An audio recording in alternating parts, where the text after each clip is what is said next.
करते हैं खबरों की ओर। खबर दिल्ली से है, जहां आज राष्ट्रपति भवन में शपथ ग्रहण समारोह होगा। आज शाम 7:15 पर पीएम पद की शपथ लेंगे नरेंद्र मोदी, जहां केंद्रीय मंत्रिपरिषद के अन्य सदस्यों की भी शपथ ग्रहण होगा। आज पद और गोपनीयता की शपथ दिलाई जाएगी, जहां राष्ट्रपति प्रधानमंत्री पद के शपथ लेने से पहले राजघाट पहुंचे और तीसरी बार भारत के प्रधानमंत्री नरेंद्र मोदी बनेंगे। सुरक्षा के मद्देनजर दिल्ली में नो फ्लाइंग जोन घोषित किया गया है। दिल्ली में धारा 144 लागू की गई है। 2 दिन नो फ्लाइंग जोन रहेगा। देखिए, तैयारियां पहले से ही की गई है, सुरक्षा के पुख्ता इंतजाम किए गए हैं। एनडीए के लिए आज का दिन बेहद ही अहम है। नरेंद्र मोदी लगातार तीसरी बार प्रधानमंत्री पद की शपथ आज लेंगे और उससे पहले तमाम तरह की तैयारियां की गई हैं। तो शपथ लेने के साथ नरेंद्र मोदी आज बड़ा इतिहास रचेंगे। पंडित जवाहरलाल नेहरू के बाद मोदी तीसरी बार पीएम बनेंगे, जहां गैर कांग्रेसी नेता के तौर पर मोदी तीसरी बार प्रधानमंत्री बनेंगे। आज राष्ट्रपति भवन में शपथ ग्रहण समारोह होगा।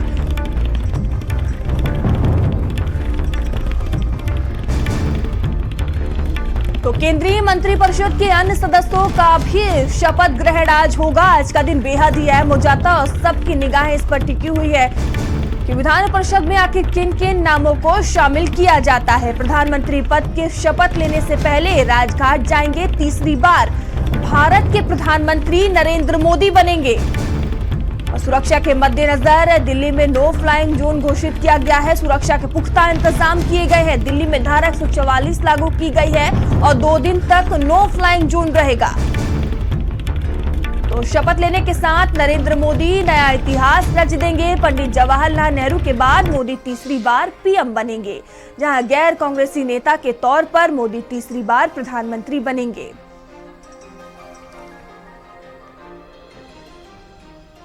तो नरेंद्र मोदी की तरफ से आज ये नया इतिहास लिखा जाएगा और तीसरी बार प्रधानमंत्री पद की शपथ लेंगे।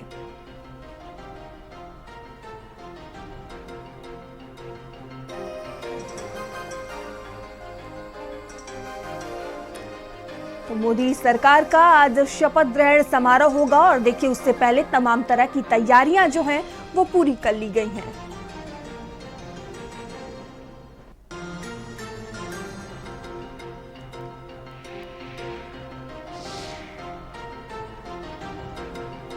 तो देखिए, आज शाम 7:15 पर शपथ ग्रहण समारोह का कार्यक्रम होगा और उससे पहले प्रधानमंत्री मोदी दिल्ली के राजघाट पहुंचे, जहां समाधि स्थल पर उन्होंने नमन किया। इसकी तस्वीरें हम आपको दिखा रहे हैं। तीसरी बार लगातार प्रधानमंत्री मोदी आज प्रधानमंत्री की शपथ लेंगे।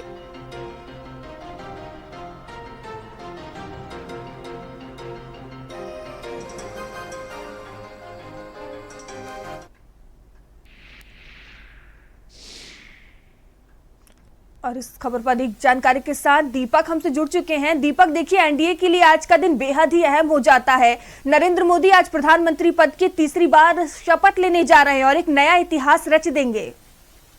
जी बिल्कुल, मैं आज का दिन एनडीए के लिए बेहद खास हो जाता है और खास करके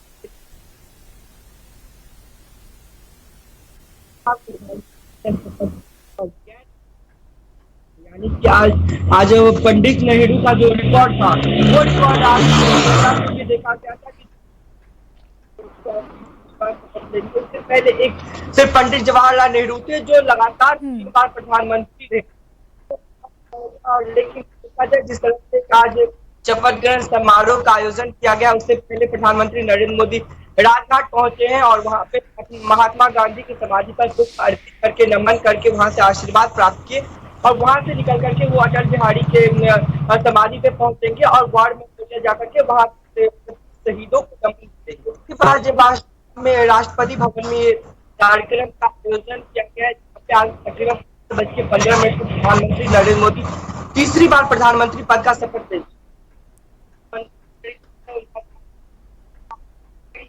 मंत्री का भी नाम शामिल हो सकता है और पूरी देश और दुनिया का नजर इस पर टिका हुआ है कि आखिर प्रधानमंत्री नरेंद्र मोदी के साथ जो शपथ लेने वाले मंत्री होंगे उसमें किन लोगों का नाम शामिल हो जाएगा। क्योंकि देखा जाए कि इस बार बीजेपी ने अकेले अपने दम पे पूर्ण बहुमत नहीं लाया है, लेकिन एनडीए के साथ जो गठबंधन करके सरकार बनी है उसमें कहीं ना कहीं बात करें नीतीश कुमार की या फिर हम बात करें चंद्रबाबू नायडू की, ये दोनों अहम भूमिका निभाते हैं। तो कहीं ना कहीं इनके खेमे से भी मंत्री पद का जो शपथ लेगा, लेकिन देखना ये होगा कि आखिर इन लोगों को कितना कितना मंत्री पद दिया गया है, क्योंकि लगातार देखा गया था जब एनडीए की सरकार बनती है उसके बाद से विपक्षी दल लगातार हमलावर हो जाते हैं कि ये जो है वो 6 महीने भी नहीं चलने वाली है। लेकिन हमने कल नीतीश कुमार का भी बयान सुना, उन्होंने साफ तौर पे कह दिया कि हमें इंडिया अलायंस की तरफ से प्रधानमंत्री पद का ऑफर दिया गया था, लेकिन हम पूरी तरह से एनडीए के साथ हैं और आगे भी आने वाले समय में हम एनडीए के साथ ही रहेंगे। तो कहीं ना कहीं मयूरी कहा जा सकता है कि आज का दिन एनडीए के लिए और भाजपा के लिए काफी अहम हो जाता है, क्योंकि आज प्रधानमंत्री नरेंद्र मोदी एक रिकॉर्ड तोड़ने वाले हैं और पंडित जवाहरलाल नेहरू के बाद आज वो तीसरी बार प्रधानमंत्री पद का शपथ लेंगे। बिल्कुल दीपक, आज का दिन बेहद ही अहम हो जाता है। और देखिए, अगर तैयारियों की बात की जाए दिल्ली में, तो किस तरह की खास तैयारियां देखने को मिल रही हैं? सुरक्षा के क्या कुछ इंतजाम नजर आ रहे हैं?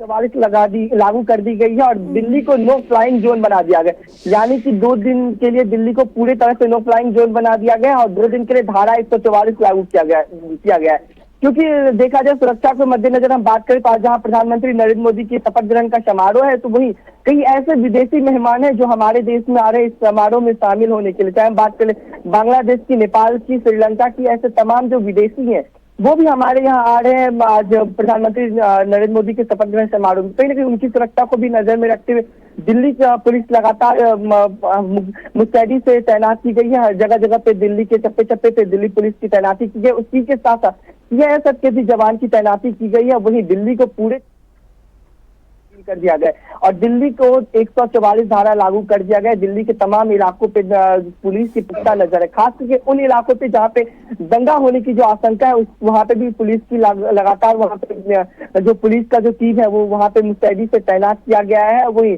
जो रूट तय किया गया, प्रधानमंत्री पहले अपने आवास से अभी फिलहाल कुछ समय पहले राजघाट पहुंचे थे। राजघाट से पहुंचने के बाद वो अटल बिहारी वाजपेयी की समाधि पे पहुंचेंगे, उसके बाद फिर वो वॉर मेमोरियल भी जाएंगे। तो ये जो तमाम रूट है उस रूट पे पहले से ही पूरा बैरिकेडिंग कर दिया गया है। जो पुलिस की जो पुलिस बल है, सुरक्षा बल है, उससे जगह जगह पे तैनाती कर दी गई है। और जो शाम का समय है, खास करके जो विदेशी मेहमान आएंगे उनको लेकर के उनका जो रूट तय किया गया है, रूट मैप तैयार किया गया है कि वो अपने होटल से फिर राष्ट्रपति भवन पहुंचते हैं। उसके बाद चाहे हम प्रधानमंत्री की बात करें या जो तमाम और भी राज्य के मुख्यमंत्री यहाँ पे पहुंचे हुए हैं, उन सभी के सुरक्षा को लेकर के दिल्ली पुलिस लगातार मुस्तैदी से काम कर रही है। और दिल्ली पुलिस का जो चाहे हम बात करें सीसीटीवी कैमरा के माध्यम से या फिर लगातार जो जगह जगह पे बैरिकेडिंग करके या फिर सीएसएफ के जवान भी जगह जगह पे तैनात किए गए। वही सबसे बड़ी बात है कि पूरे दिल्ली में धारा 144 लागू कर दिया गया है और दिल्ली को नो फ्लाइंग जोन में तब्दील कर दिया गया है। दीपक, देखिए, प्रधानमंत्री मोदी तो शपथ लेंगे ही, लेकिन सबकी निगाहें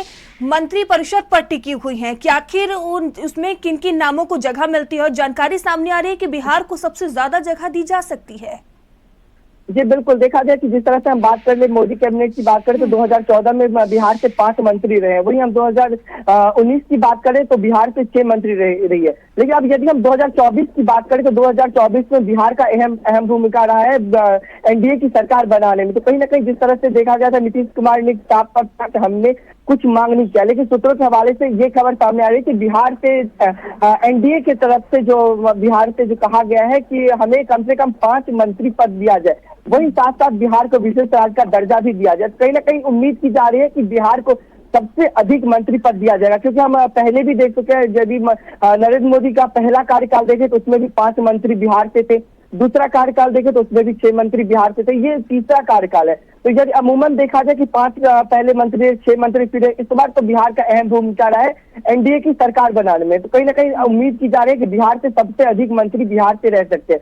वही हम बात करें चंद्रबाबू नायडू की तो उनके भी खेमे से मंत्री हो सकते हैं। वहीं यदि बिहार की हम बात करें तो बिहार में 3 दल है, जो नीतीश कुमार हो गए, फिर लोजपा हो गया, फिर वही जीतन राम मांझी हो गए। तो कहीं ना कहीं सभी को मिलाकर के सबसे अधिक जो मंत्री पद है वो बिहार से दिया जाएगा, क्योंकि बिहार का जो अहम भूमिका अहम रोल रहा है इस सरकार को गठित करने में। क्योंकि जिस तरह से देखा गया था कि बीजेपी अपने पूर्ण बहुमत से काफी पीछे रह गई थी, तो बिहार अहम रोल निभाता है एनडीए को पूर्ण बहुमत तक लाने के लिए और जिस तरह से नीतीश कुमार और नरेंद्र मोदी की हम बात करें तो दोनों का जो हमने 2-4 दिन पहले से लगातार उन दोनों का साथ देखा, उनकी जो भाषण हमने सुना, उससे साफ तौर पे नजर आ रहा है कि जेडीयू साफ पूरे दिल से और पूरे ईमानदारी के साथ एनडीए के साथ अभी तो फिलहाल में है। लेकिन जिस तरह से देखा गया था नीतीश कुमार पहले विधानसभा में कभी आरजेडी के साथ थे, कभी एनडीए भाजपा के साथ थे, तो कहीं ना कहीं अभी भी लोगों को एक उम्मीद नहीं है कि क्या वाकई में नीतीश कुमार एनडीए के साथ रहेंगे।